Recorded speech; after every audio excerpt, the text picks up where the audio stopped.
Bom dia, pessoal. Tudo bem? Pessoal, hoje nós vamos dar continuidade à parte de resistores, mas não propriamente dito resistores. Mas vamos trabalhar um pouquinho com energia e potência, principalmente potência dissipada, em resistores.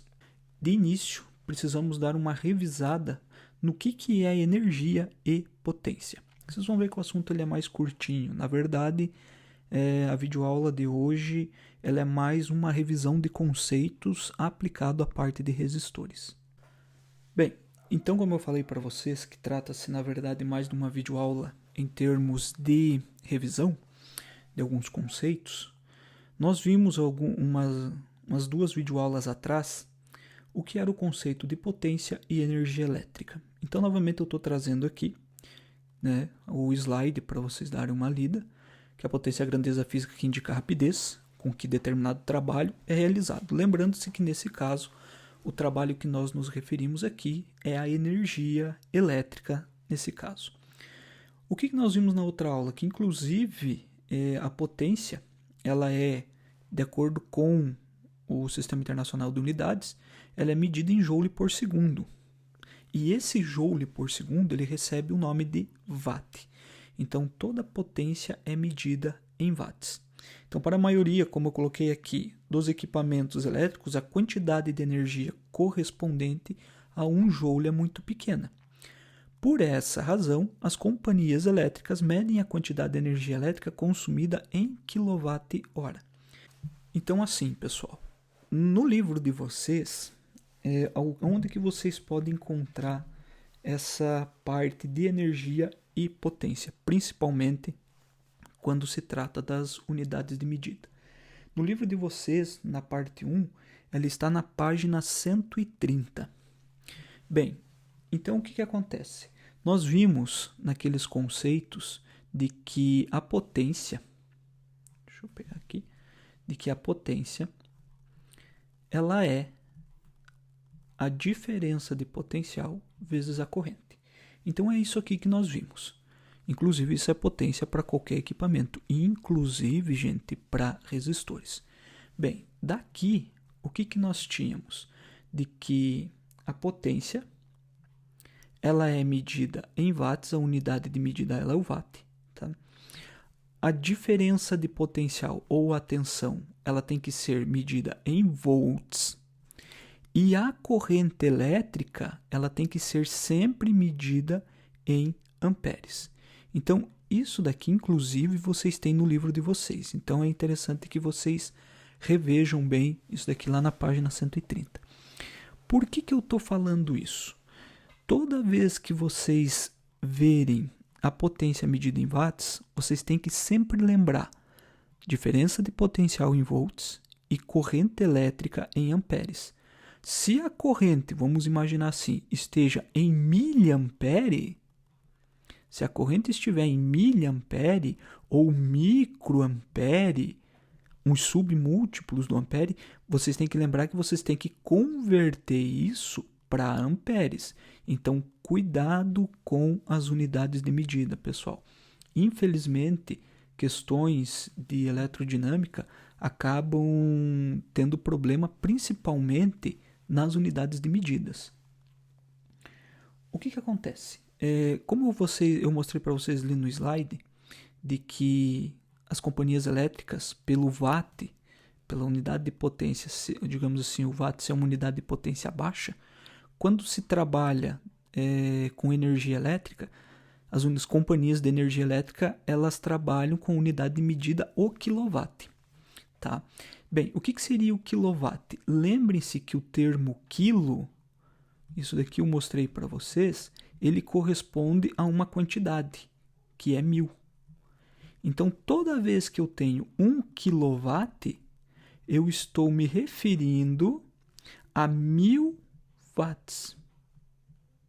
Então, se eu tiver 2 kW, naturalmente eu vou ter 2000 watts. E assim por diante.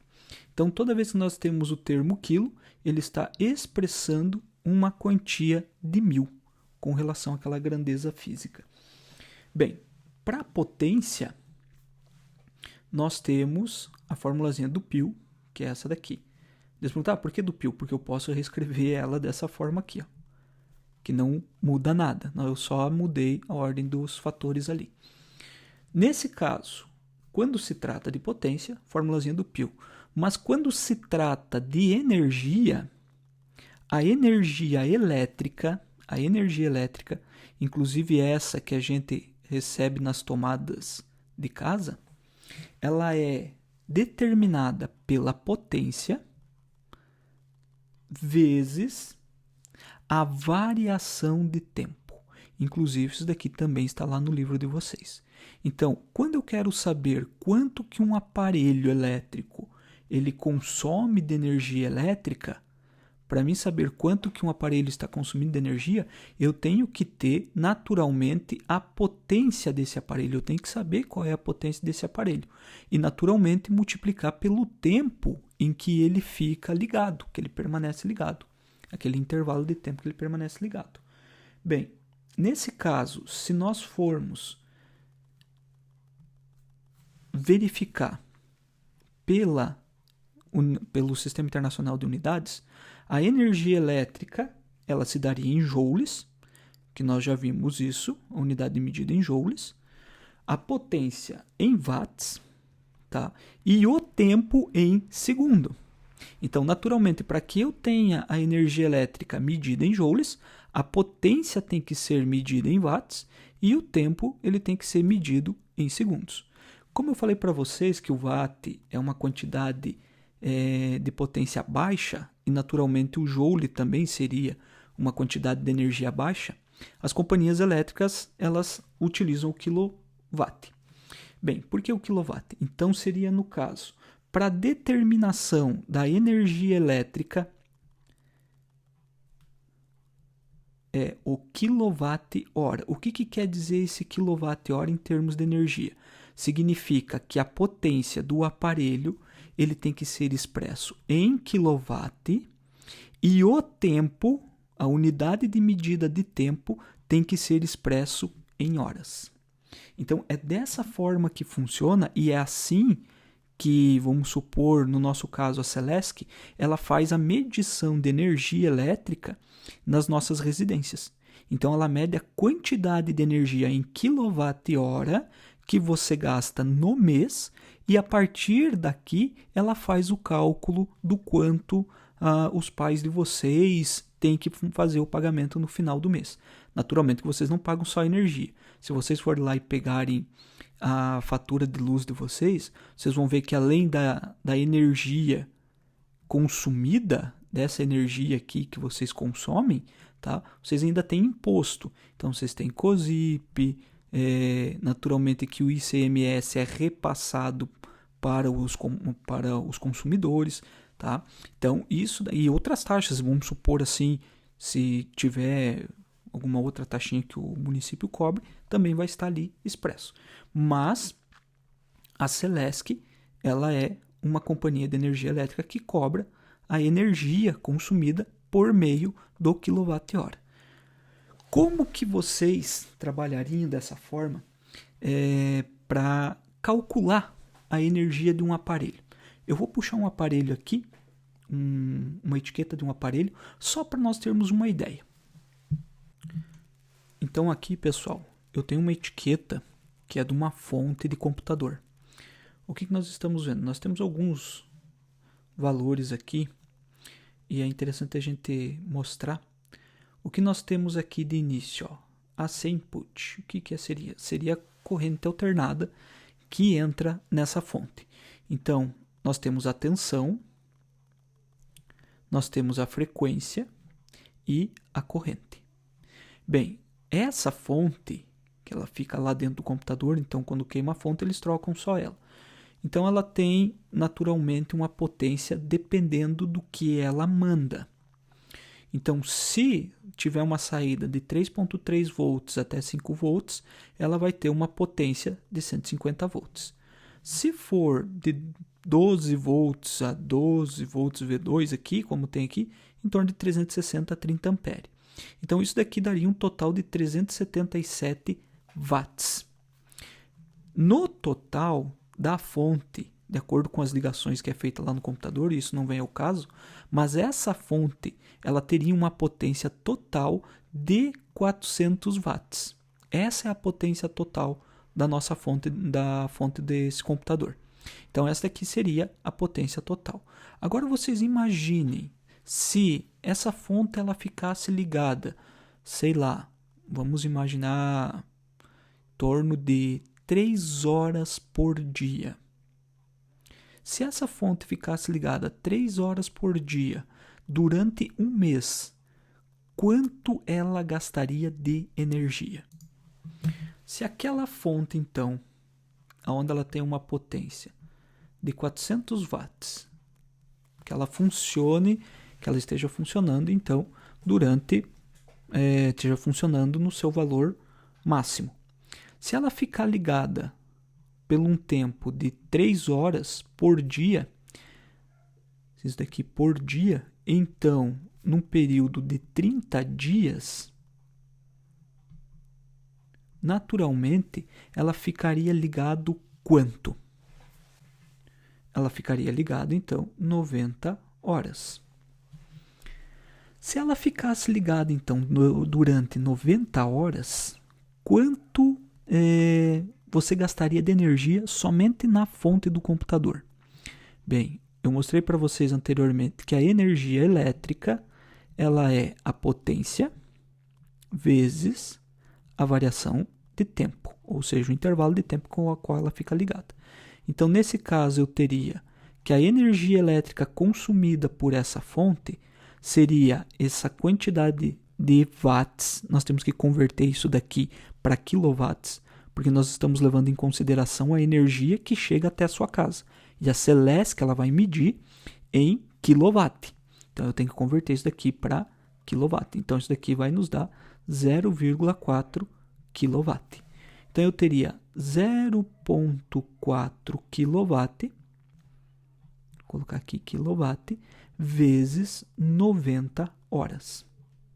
Isso daqui nos daria uma quantidade de energia de 36 kWh consumido no mês, somente pelaquela fonte do computador. Então, se você tiver uma fonte de computador que funciona a 400 watts, se ele fica todo esse tempo de 3 horas por dia ligado, e se ele ficar os 30 dias, ele vai consumir aproximadamente 36 kWh no mês, só a fonte do computador. Se você pegar os outros aparelhos da tua casa e fizer a mesma coisa, determina a quantidade de watts que ele tem e o tempo que ele fica, naturalmente você consegue prever qual vai ser o teu consumo de energia elétrica dentro do mês. Vamos pegar aqui uma conta de luz para nós vermos quanto que está aproximadamente o quilowatt-hora. Bem, nesse caso, se você pega uma conta de luz da Celesc, ela aparece mais ou menos assim. Ó. Nós temos aqui que se o consumo for até 150 kWh, você vai pagar aproximadamente 0,27 centavos. Então, é isso daqui que a gente acaba pagando de energia elétrica, ou quilowatt-hora. Essa é a tarifa. Vamos fazer, então, um cálculo lá com relação àquela fonte. Se nós voltarmos aqui, que seja o quilowatt-hora, vou colocar aqui, seja de 0,27 centavos, quanto que gastaria, nesse caso, só a fonte de energia? Se 1 kWh é 27 centavos, então 36 kWh, ele vai dar aproximadamente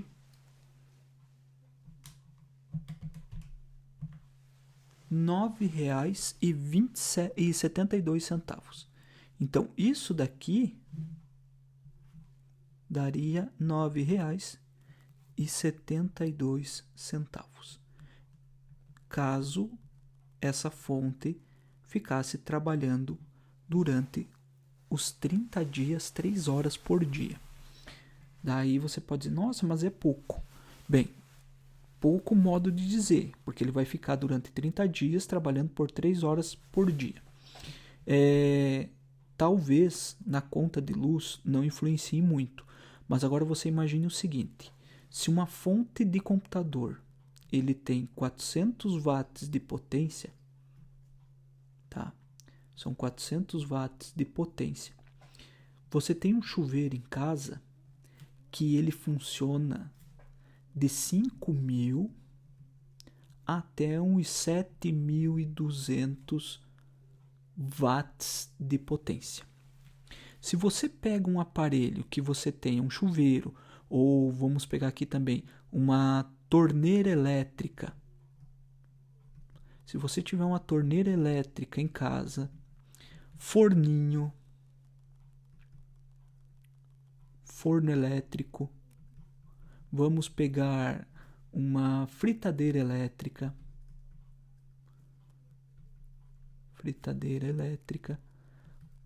qual outra coisa que também esquenta? Aquelas panelas elétricas. E agora no inverno, mais o aquecedor.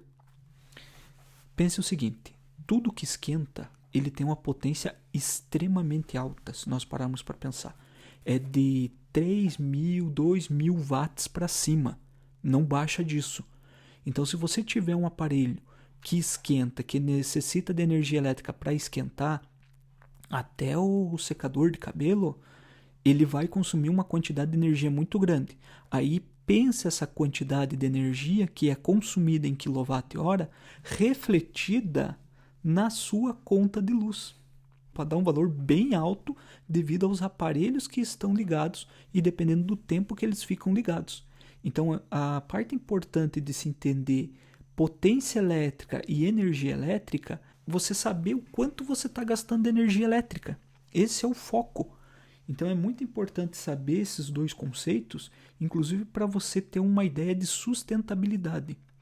Hoje, quando você vai comprar um aparelho, já existem etiquetas que dão, inclusive, as especificações do aparelho, se é um aparelho que consome muito, se é um aparelho que consome pouco, se é um aparelho que já é sustentável.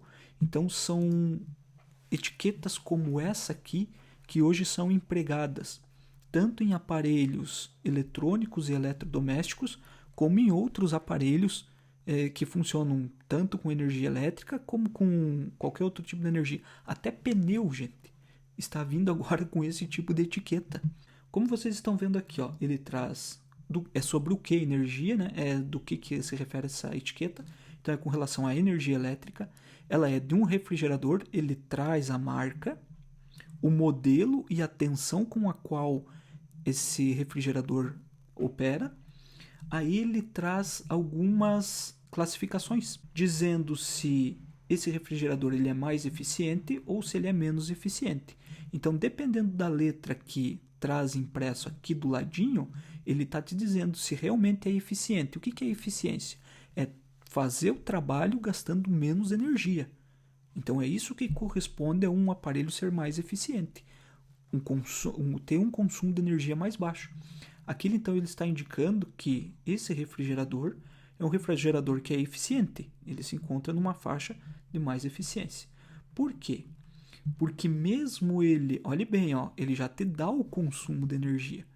Adotado, ó, aqui ele diz o consumo de energia em kWh por mês adotado no teste de clima tropical. Então quer dizer que corresponde a 24 kWh ao mês. Olha o quanto de energia esse refrigerador gasta. Desde que seja adotado em clima tropical. O que seria um clima tropical? É onde, vamos supor assim, a temperatura do refrigerador ele fica de média. Fica naquela temperatura média. Nem tão baixa, nem tão no mínimo e nem no máximo. Mas numa temperatura média. Aí ele traz ainda algumas outras especificações. Volumes, compartilhamento do refrigerador e tudo mais. Mas hoje, essa regulamentação que a ANEEL colocou, e é o selo Procel, como se diz, inclusive o Inmetro, como é um órgão regulador, ele obriga que, digamos assim, as fábricas adotem esse selo e coloquem em seus produtos. Por quê? Porque ele fica fácil, inclusive, de você ver a quantidade de energia que esse aparelho vai estar consumindo na sua residência. Aí você não, naturalmente, você não precisa ir fazer o cálculo, mas você tem que entender como que o cálculo funciona. Você tem que entender como que funciona essa quantidade de energia. Inclusive, se você pegar isso daqui e multiplicar pela quantidade do quilowatt-hora, você já vai saber quanto que você vai gastar se você tiver um refrigerador como esse. Um outro exemplo aqui é essa daqui, ó, uma torneira elétrica. Ela opera dentro de uma potência máxima dela é de 4.800 watts. Olha o que eu falei antes. E a potência econômica, 3.400 watts. A eficiência energética superior a 95%, só que tem um porém. Para nós, no nosso inverno, esse tipo de torneira ela tem que operar na potência máxima. Por quê? Porque a água ela fica muito gelada, então naturalmente você vai colocar ela no mais quente possível. O que vai acontecer? Você vai trabalhar ela dentro da potência máxima. Tá? Sem falar que aqui a tensão nominal é de 127 volts, mas ela vai trabalhar na potência máxima. O que ele diz quanto a isso? Se ele trabalhar dentro da potência máxima, ele não é um aparelho que tem uma eficiência energética boa. Então, olhe bem, ó, o que nós temos aqui. Aí ele coloca assim, ó, qual é o consumo de energia dessa torneira? Aí ele deixa bem claro, inclusive com relação àquele cálculo que eu mostrei para vocês e que vocês podem fazer se vocês tiverem uma torneira elétrica em casa. O consumo depende da quantidade de tempo de utilização diária dessa torneira. Então, se nós voltarmos lá, naturalmente que para determinar essa quantidade de energia que essa torneira elétrica vai consumir, ele vai ter a potência, que é a potência máxima dela, e a variação de tempo. Então, naturalmente, você tem que fazer esse cálculo para determinar quanto de energia a torneira vai gastar. E para você ver a questão da torneira, você vai ter que contar quanto tempo por dia, quantas horas ou minutos ela fica ligada naquele dia, naquela potência máxima. Então, naturalmente, se ela fica muito tempo ligada, vamos pensar assim, um restaurante, uma lanchonete, que tenha que estar lavando copos e louças direto, e se estiver utilizando uma torneira elétrica como aquela, naturalmente que a conta de luz vai vir bem alta. Sem falar com relação aos outros aparelhos, que consomem bastante energia. Então, essa questão de potência e energia consumida, inclusive tem aqui, ó, ele traz um mensal mínimo e um mensal máximo. Então, para a gente ter uma ideia do quanto que mais ou menos essa torneira vai estar trabalhando, o quanto ela vai estar consumindo. Então, é interessante que quando vocês forem verificar um aparelho elétrico ou um eletrônico, procurem esse selo. Ele traz as especificações e é uma forma de você, inclusive, verificar se o aparelho ele é sustentável ou não, ou se ele tem mais eficiência. Então, hoje em todo aparelho eletrônico e elétrico, nós temos esse tipo de etiqueta, que nos dá bastante informação quanto à sua eficiência energética. E, naturalmente, aí você pode utilizar dessa etiqueta para calcular quanto de energia você vai gastar na sua casa. Então, voltando aqui,